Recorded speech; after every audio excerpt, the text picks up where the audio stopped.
Hey, what's going on everyone? It's Joe from Gadgetry Tech, and today I am talking about the new HEDD Audio D1, my most difficult to keep secret for the last 2 months. The D1 is an open back dynamic driver headphone with a retail price of $800 here in the US. It has a 32 ohm impedance and a 100 decibel sensitivity rating, which means it's super easy to drive. Even a potato could power this bad boy. This was sent to me for review by HEDD Audio, so huge thanks to them. It will not affect what I say about it. They did not pay me to make this video, and I will not be using any affiliate links in the description below, and I did ask to purchase this once the review was done. All of that because I love this headphone. It's one of my favorites.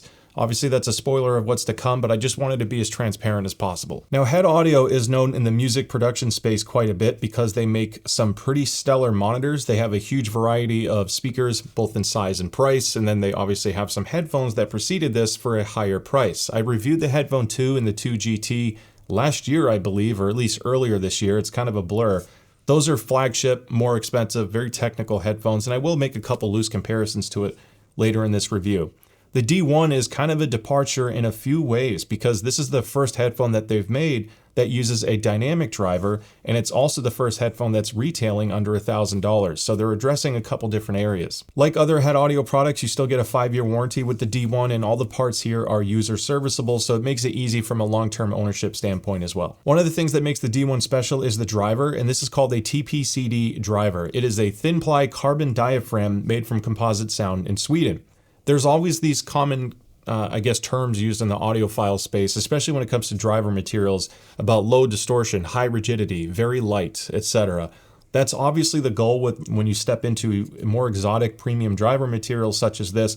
But one of the other benefits of this particular material and what they were striving for is having very control or low resonances, not needing any physical dampening because it's done at the surface level for the material itself. And when you factor that in with the voice coil that's being used, it's a very open diaphragm. There's really nothing between the speaker and your ear, which really helps with speed. It helps with resolution and technical performance because you're not muffling it to kind of cheat and tune the sound passively once the driver's already produced it. I'll get into the sound quality more in the audio chapters, which if you're new to the channel, I use chapters, so take a look at the play bar or the description below for that. First, I want to stick to my tried and true format, and that's to cover what is included. So obviously you get a nice box and you get a cable, headphone, and a case. So I'm going to open this guy up.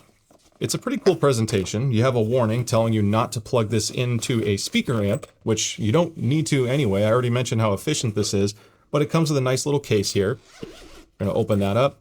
The headphone is obviously presented and fits well. It's a molded case, so everything's kind of snug, and then the cable would basically be presented here in the center here. The case is nice because it's durable and it has kind of a hard shell on it, so you can actually stow it in your bag and protect the headphone quite well, but it's also not too bulky or heavy either. The headphone itself is rather light, which is nice, so it's good to see that this isn't adding like a significant amount of heft to it.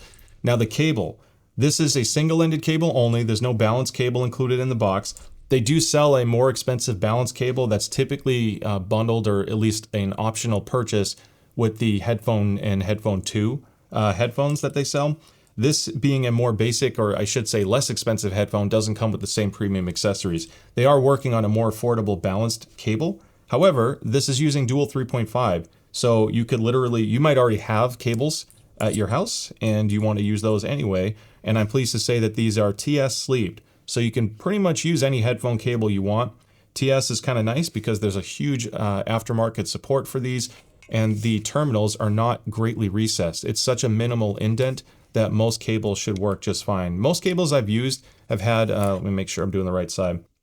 Most cables I've used have had quite a common design where there is a little bit of a recess or like something that sticks out past the terminal, so it should fit in a lot of cup designs. But you can see that with the all black look and it's angled forward, that does help with microphonics to an extent.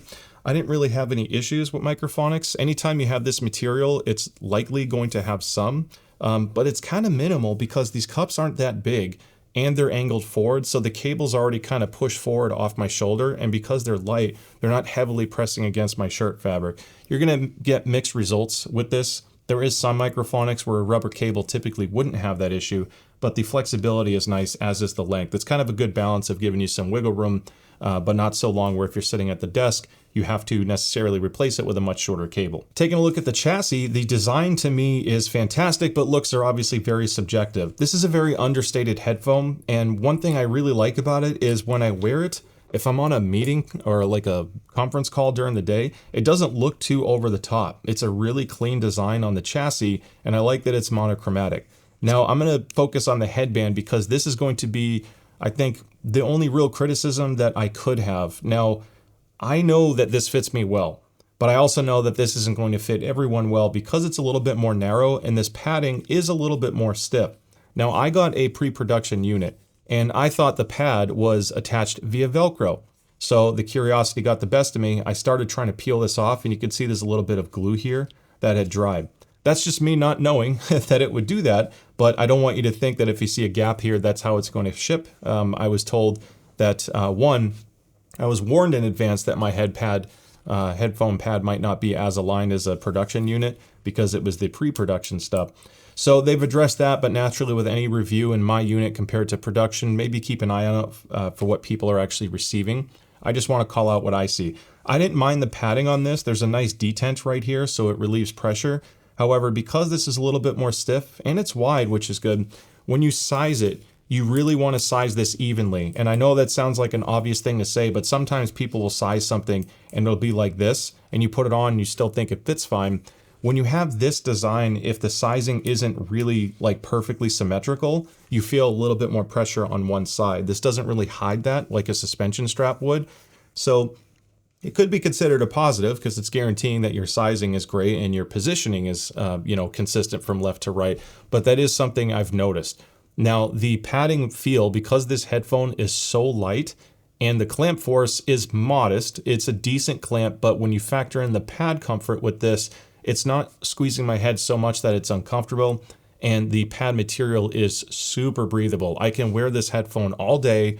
I have, and I've been careful not to use it so much in case I accidentally damaged it or scratched it prior to filming this video, but I can wear this for a very long time and it's been very comfortable. The other thing I like is the telescoping yoke. I mentioned adjusting it. It has this really satisfying click. It just feels nice. It feels consistent, and it's so simple, but a lot of headphone companies still don't get ergonomics right, and this is some of the best ergonomics I've seen because you have a traditional telescoping yoke. You have a rotating cup, and this is more than enough rotation to fit pretty much any head I've ever seen. So you have no issues there where it's putting too much pressure on the front or back. Then you get really good articulation because the angle of this yoke, you can see how much wiggle room I have. So when I open it up, it can still angle in quite a bit, no problem. And then I can cheat it that way. So this has just such a good flexible way of fitting a huge variety of heads. And when it's sized to the smallest setting, it's too small for me. And on the biggest setting, it's too big. There is a huge operational window here for head sizes. And when you think, factor in the adjustment of the cups, ergonomically, I think it's going to be one of the headphones that fits a huge variety of heads better than many other models. Now, I mentioned the pads being comfortable. The dimensions of these pads are fantastic. It's not the tallest pad on the market, but it has enough clearance for me where my ears aren't touching anything, and there's more than enough depth on the front and back. Because of the pad being angled, you get more clearance on the back. So even with the front being 24 millimeters, because it opens up to 30 in the rear, I have enough clearance there. And I think it's going to fit a variety of ears because of that. The only thing I'll point out when you have fabric pads like this or cloth pads like this is they will show lint, and lint could get stuck to it. And the perforations are kind of large. You can almost see the memory foam, which is blue in color, underneath it. Every now and then I'll have a little bit of lint stuck in there. So I actually use compressed air, like a little blower, or a lint roller to keep this thing clean. It will show it over time. That's just the nature of these pads, but overall, no real complaints on the comfort side. And if you wear glasses as well, because the headphone's light and the clamp force is moderate enough with very compliant pads, like super soft pads, people with glasses can wear these for quite a period of time as well. It really depends on how thick your temples are and how this headphone fits your head, but overall this is on the better side for glasses comfort. Now, just in case you want a suspension strap for this, obviously it comes as it is, and I don't feel it needs it personally because it fits my head so well, but there are Capra straps that fit it, and I know the owner of Capra Audio is likely going to be releasing a custom one designed specifically for the D1. However, the one that's meant for Focal, and this part number is FCL002, does happen to fit. It's a little bit shorter than I think it needed to be, but it goes on the telescoping yoke part and it just slides right in. So if I do that to the other side, all I have to do is kind of hook this through, if I can do it rather quickly here. Pull the other side, It's because it's flexible TPU. And then slide that in. Now, when it's mounted, you can see there's a little bit of a gap. It could be, I guess, slightly longer, but to me, that's not too bad. The only difference is you have to size the headphone a little bit larger because now the rest point is lower. So you have to extend the yokes further in order to still fit your head properly. And once you do that, then you can benefit from a Capra audio strap if you want wider distribution of pressure on the top of your head. It's not a bad option, and I will have a link in the description below if you want to shop Capra Audio to get one for yourself. I am pleased to say that they will eventually be selling replacement pads separately on the website. You obviously won't need them initially because the pads should hold up for quite a long period of time. And I love these pads, so personally I would stick with the stock one. However, the mounting mechanism is super easy to do. It actually just pops right off, and you can see that they go right through. Technically, because of the way this clip design is, if you have a pad that fits the diameter and width of this particular mount, you could, I guess, modify aftermarket ones to fit. But these are tuned so well. I just want to stress the importance of having pads that are designed to work with a particular product, because anytime you change pads, it is going to change the sound. And it's obvious a lot of work went into this. So, and then while this is off, you can see how nice the baffle design is. And when I said everything was user serviceable, it wasn't just the pads, because you have the standard Torx bits here to remove the headband design. And all of these screws allow you to disassemble the whole driver structure to access and replace basically everything. So it's very easy to work on. So I want to start with the objective audio first, which takes my opinion out of it. And I use a Gross KB006X Pinaclone, at least for now. That might change, but in the meantime, I do measure a lot of other headphones. So because rigs hear differently from one rig to another, and what you hear, your ears will hear things differently. It's not always apples to apples. So if you want to see how this headphone measures compared to other headphones I've measured, I'll have a link in the description below for that to take you to this Squiglink site.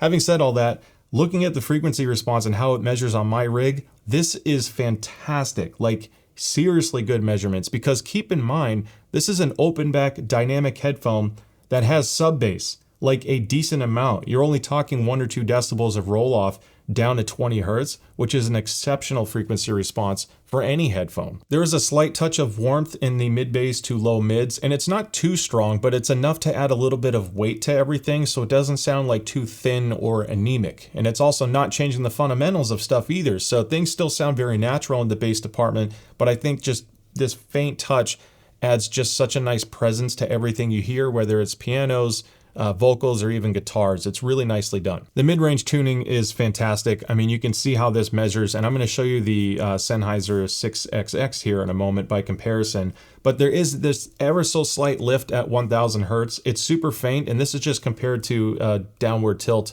of the Kemar diffuse field target, which is specific to my rig. So you could say that it's going to vary a little bit, but this is a pretty good representation of what I hear. What this does is it helps make sure that vocals, guitars, snare drums, like everything has just the right amount of attack and forwardness where it's not jumping ahead of the mix, but it's standing up to the mix regardless of how complex or simple it is. It's a really nice balance here. And for me, the way this sounds overall, it has a little bit of a peak shifted to 3000 hertz instead of, you know, like 2700 hertz on this rig. But it sounds very natural. I have no shoutiness whatsoever. In this relaxed area that you get right just after 4000 hertz, just helps kind of reduce some of the fatigue that we might get from listening at longer periods of time. If this was recessed too much here, it might lose some perceived detail because some people like having a stronger peak, but I would much rather have something that's just slightly relaxed here. I think it's going to be a safer sound signature for more people. However, it's not so recessed that it's going to sound boring either. It really is a nice, clean presentation. The biggest area of variance here that people are going to hear is what's happening between 5000 and 7000 hertz. Now, this peak that it shows at 8000 hertz on my rig, I actually hear it slightly lower on my ear, like 7500 hertz, and there is a big dip at just after it on my rig, like closer to 9000 hertz. So this whole area is going to shift a little bit depending on your own hearing, and this is probably the only area that I would specifically listen for if you're sensitive to EQ. To me, it's not so bright in any way that it's, you know, not enjoyable or unmanageable. I didn't feel like I had to do any EQ with this, but if I had to pick a hotspot that kind of stood out to the rest of the mix, mine was just about 7000 hertz. Do a tiny bit of EQ there maybe, and it's essentially perfect with nothing really standing out whatsoever, but I didn't feel like it needed it. Now, when you look at the mid-range performance, you can see just how close it is to the Sennheiser 6XX that I have. and this is an awesome showing. You get almost the exact same touch of bass warmth as the 6XX, but with more sub-bass extension, and it's not boosted to where it sounds like a completely different headphone. What's special about the 6XX is when you add too much bass, it kind of takes away from how good the mid-range is, and headphones that have tried to be like a 6XX with a lot more bass, it's still not quite the same sound presentation. To me, this balances it really well because it's not changing what I love about the 6XX, but now when I listen to EDM or orchestral music, or I should say like Hans Zimmer, stuff that has a lot of sub bass from time to time, I really appreciate having that sub bass extension. Another nice thing that stands out to me is the treble. I already mentioned it's a touch more forward at 6 to 7K, and when you compare it to the 6XX that I've measured, you can see it shifts up a little bit brighter, and there's a difference in the very high treble, the airiness, if you will. It didn't like sound compressed or that it was lacking air to me, but it does sound like a slightly brighter headphone overall, whereas the 6XX sounds a little bit more laid back. This to me helps with perceived soundstage, which I'll touch on in a moment. But again, on the frequency response alone, just the measurements alone, you can see why this is such an amazing sounding headphone. Getting into subjective sound quality, I'm just gonna be blunt. Full stop, one of my favorite headphones ever. And that's saying a lot. I just reviewed the ADX 7000, and that's also been one of my favorites I've ever had. I've alluded to this on X, I did an X post recently, where I said that like 2025 has been the best year for headphones ever that I can recall, because legends have come out in the past, but we haven't had so many incredible headphones come out in one year, because we had the HEDD 550 from Sennheiser, which is seriously an underrated headphone for a lot of people, I think. Even the 505, if you want more of like the 560S stage and, bite to it. But we've had that, the Meze Classic 99 V2, the new Sennheiser HDB 630 on the Bluetooth side, and the ADX 7000 from Audio-Technica. I've just been blown away by so many amazing options. So what makes me love this guy so much? Well, you can see the frequency response is a good sign or a good starting point, but that doesn't tell you everything. When I mix and produce content at home, when I'm making my videos, I've pretty much always used the 6XX as my baseline headphone because I trust what I'm hearing. It's super consistent. I know exactly how it sounds and what things are supposed to sound like on it. So it's been hard to ever consider transitioning to another headphone. It doesn't mean I love the 6XX for everything. I don't always use it for gaming, and it's definitely not my top pick when I'm listening to EDM or hip hop and I'm craving more bass. The D1 is incredible because it's giving me the same mid-range that I trust and I'm familiar with. It's so damn close to the 6XX that I really can't pick the two apart for what I expect from a tonality standpoint. It sounds incredibly natural. Now the bass warmth is similar, and I like the warmth that it adds, but it's also, again, not making it so thick that it's changing the way a lot of my music sounds to me for something I'm familiar with. The most noticeable thing is the bass handling in the sub bass. That is a significant upgrade over the 6XX, and it's not just sub bass roll off. It's not that this just has more bass. There is noticeably more power handling with this headphone as well. Just to see what would happen, I slapped a 7 dB bass shelf on this headphone and listened to some Kid Cudi, and it did not struggle with bass at all. The only thing I struggled with is turning the bass shelf back off and going to a more linear profile because, frankly, good bass can be quite intoxicating. The fact that an open back dynamic can handle a 7 decibel bass shelf at moderate to high enough volumes before things get uncomfortable from a listening side is exceptional. I haven't heard a Sennheiser headphone be able to do that, at least in the sub $1,000 space. So a lot of what you're paying for, I think one of the fair expectations here is the low distortion and power handling capabilities as well, in addition to that mid-range space and like timbre characteristic. I actually like the slight emphasis in the mid-treble as well, and what this helps me get out of the headphone is it pulls the image out just a little bit. The Sennheiser 6XX, which I'm gonna keep referencing because that's like a legend headphone, the 650, the 600, etc. Very similar headphone. This sounds a little bit wider. It doesn't have the same 3-blob effect where you get like left, center, right. And I think that was almost like too negative of the 6XX, 650, etc. I don't think it's that bad. I've just really enjoyed that headphone, but it is noticeable that this just seems a little bit more spacious without being over the top. It's not changing the mid-range tonality, if you will, or cheating you on frequency response to make it sound more spacious. It just naturally sounds a little bit more musical to me. And to me, this has just been one of the many reasons why I've loved this headphone so much. I also think it blends attack and decay in dynamics pretty tactfully. It doesn't have like a super aggressive bite. It's not as fast as a planar, but it doesn't sound overly smooth over as well. I have this really fine balance of having an analytical sound presentation that I like without it sounding sterile. It still has this like insane way of having a cozy, embracing sound where music is fun and enjoyable to listen to, but it's also highly clinical when you are trying to pay attention to all of those nuances. Part of it is because it's not using physical dampening to tune it, so you're hearing the driver in its raw form, producing excellent tonality, and all of that culminates to a fantastic listening experience that to me is also not punishing in any way either. Now, obviously I made a lot of comparisons to the Sennheiser 6XX, and I think you kind of understand where it stacks up. And I wanted to bring out a couple others because frankly, they're very different headphones. The Aria Stealth is still one of the best values in the audio space because you're getting planar speed and sub-bass resolution, technical performance, etc. This is an incredible value. It's actually less expensive than this now. So if you want something fun and different, I don't want to rule out headphones like this. The Aria has a surprising amount of bass tactility and extension thanks to the big planar driver. And the mid-range tuning isn't bad, but everything sounds a little bit thinner on the Aria. It sounds snappier, and there's a certain sense of wispiness and air. Like there's attack in the air region of the treble that sounds incredibly fast, but also very spacious.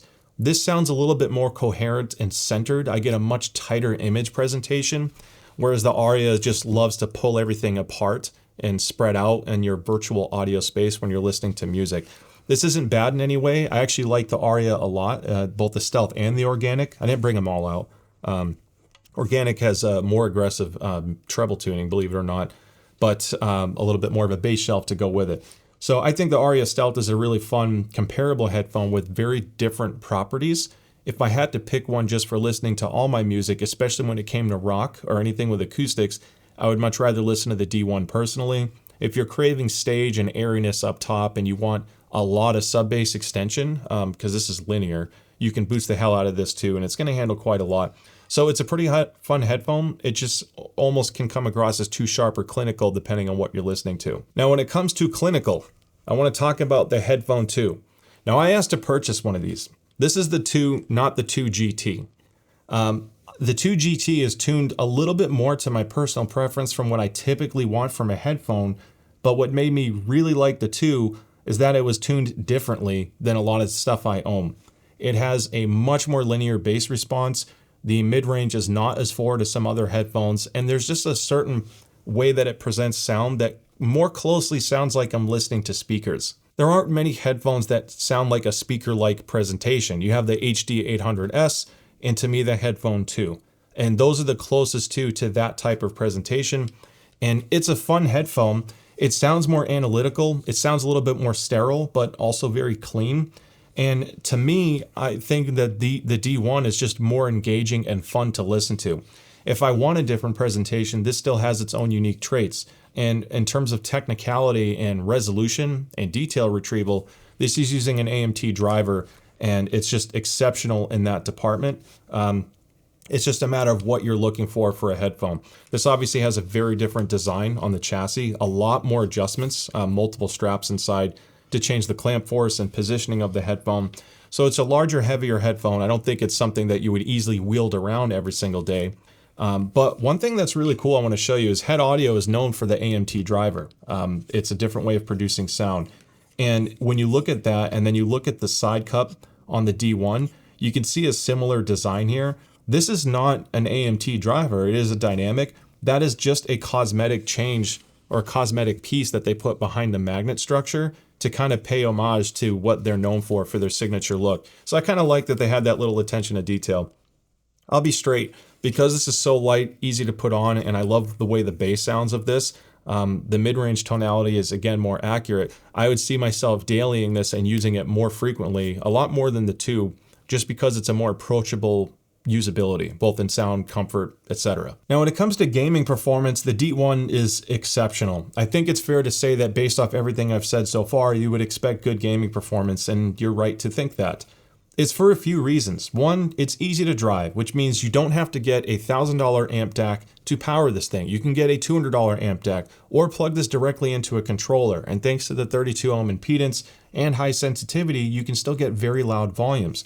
Because it uses dual 3.5, I can attach the Meze boom mic if I need a microphone for controller support and turn it into effectively the best passive analog headset I can think of, because not only is it very versatile and easy to drive, not only does it sound fantastic, but it's extremely comfortable. A lot of gamers will wear headphones for a long period of time, so comfort is a huge thing. And when you have lightweight, good build quality, serviceability, the comfort, the fantastic sound, this is obviously a bona fide leader in the gaming space. The tuning is really important for gaming, of course, as well. And having a little bit of warmth and sub bass really helps with the immersive side without even needing EQ. But it's not so overdone and heavy that when explosions are happening, I can't pick up the footsteps and subtle details that I care about. The tuning isn't punishing in any way on the treble side, so you can turn it up at a decent volume and not get surprised by sharp sounds of metallic noises or glass breaking, depending on what game you play. And because this doesn't have any physical dampening really in front of the driver, you really hear a lot of subtle details even without needing to turn up the volume. The treble tuning is like just right for me for competitive play. I don't need so much air and spaciousness that things sound super wide and incoherent. The 6XX isn't known for soundstage at all, but it's still exceptional for gaming, even FPS, just because the imaging performance is so incredibly precise. Yes, it sounds more centered, but it is easy to pinpoint where things are coming from.